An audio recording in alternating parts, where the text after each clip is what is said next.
Satyabama Institute of Science and Technology, Chennai and Sriperumbudur. 100% இது எங்க mistake தான். இது நான் பண்ணல கொண்டு போகாத எங்க மிஸ்டேக் தான்.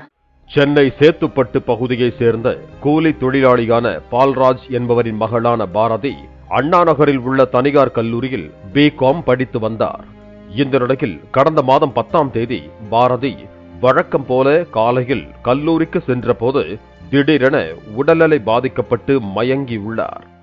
ஒரு வயசுல இருந்து நான் கஷ்டப்பட்டு வளர்க்க சார், யாரும் சப்போர்ட்ல எனக்கு கிடையாது. என் பொண்ணு படிச்சு எங்களை பார்க்க, எனக்கு பையன் கிடையாது, 2 பொண்ணு தான். படிச்சு எங்களை பார்க்கன்றதுனால தான் நான் வீட்டு வேலை செய்யறேன்.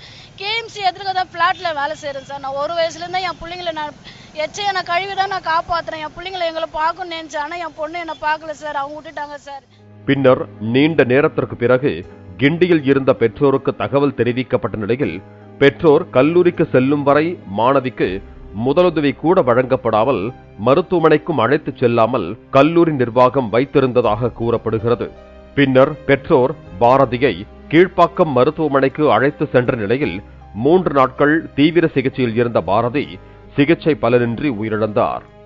உடம்பு சரியில்லை சொன்னாங்க, ஆனா இவ்வளவு உடம்பு ரொம்ப சீரியஸா இருக்குதுலாம் என் பொண்ணை பத்தி எதுவுமே சொல்ல. உடம்பு சரியில்லை, நீங்க சீக்கிரம் வாங்கன்னு தான் சொன்னாங்க.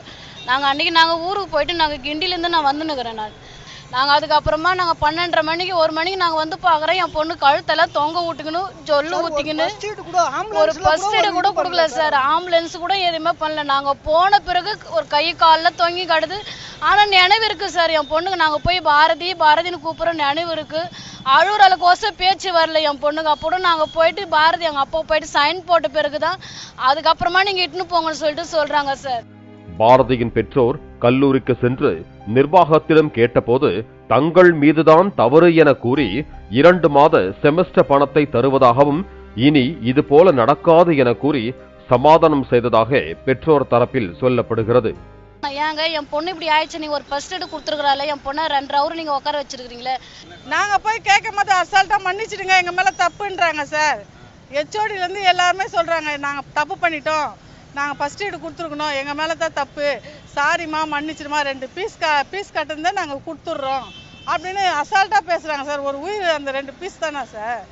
பின்னர் திடீரென பாரதியின் பெற்றோருக்கு போன் செய்த போலீசார் கல்லூரி நிர்வாகத்தை மிரட்டி நீங்கள் பணம் கேட்டதாகவும் பாரதிக்கு ஏற்கனவே உடல்நிலை சரியில்லாமல் இருந்ததை மறைத்து பணம் கேட்பதாகவும் கல்லூரி நிர்வாகம் உங்கள் மீது புகார் கொடுத்திருப்பதாக தெரிவித்திருக்கிறார்கள். இதனால் அதிர்ச்சியடைந்த பாரதியின் பெற்றோர் வழக்கறிஞரை சந்தித்ததோடு பத்திரிகையாளர்களையும் சந்தித்து இந்த போலியான புகாருக்கு உரிய நடவடிக்கை எடுக்க கோரி கோரிக்கை விடுத்தனர். இப்பதான் அவங்க எங்க மேல அவங்க கம்ப்ளைண்ட் பண்ணியிருக்காங்க. என் பொண்ணுக்கு ஏற்கனவே நோய் இருந்த மாதிரியும் அவங்களுக்கு பிரெயின் ஸ்ட்ரோக் ஆன மாதிரியும் அவங்க சொல்றாங்க. எங்களுக்கே இப்பதான் தெரியுது. அவங்கள நாங்க பணம் எதுவுமே கேட்கவே இல்லை சார். இந்த நிலையில் கல்லூரி நிர்வாகத்தினர் நடந்த தவறுக்கு 100% நாங்கள்தான் பொறுப்பு எனவும் முன்கூட்டியே மருத்துவமனைக்கு அழைத்து சென்றிருந்தால் உயிர் பிழைத்திருக்கலாம் எனவும் பெற்றோரிடம் பேசிய ஆடியோ வெளியாகியுள்ளது. 100% எங்க மிஸ்டேக் தான். பட் இங்கே நாங்க இது ஆயிடுச்சு, ஒரு கால் நாங்க கொண்டு போயிருந்தா தப்பிச்சுட்டு இருக்கலாம். அதுக்கு எங்களுக்கு ரொம்ப மன உடைஞ்சு 100%. மேலும் செமஸ்டர் பணத்தை திருப்பி தருவதாக கூறி பாரதியின் பெற்றோரிடம் கூறி மன்னிப்பு கேட்டதும் ஆடியோவில் இடம்பெற்றிருக்கிறது. ஃபீஸ் கட்டிருக்கேன், செகண்ட் செமஸ்டர் ஃபீஸ் கட்டிருக்கீங்களா, அது நான் உங்களுக்கு ரிட்டர்ன் பண்ணிடுறேன். இவ்வளோ ஃபீஸ் கட்டிருக்கீங்களோ, இவன் ஃபர்ஸ்ட் செமஸ்டர் ஃபீஸும் நீங்கள் ஒரு லெட்டர் எழுதி தருங்க. ஃபர்ஸ்ட் செமஸ்டர் ஃபீஸும் பிகாஸ் உங்களுக்கு இங்கே இவ்வளோ கஷ்டப்படுறீங்க, காரணம் வேறு அடிபட்டிருக்கு.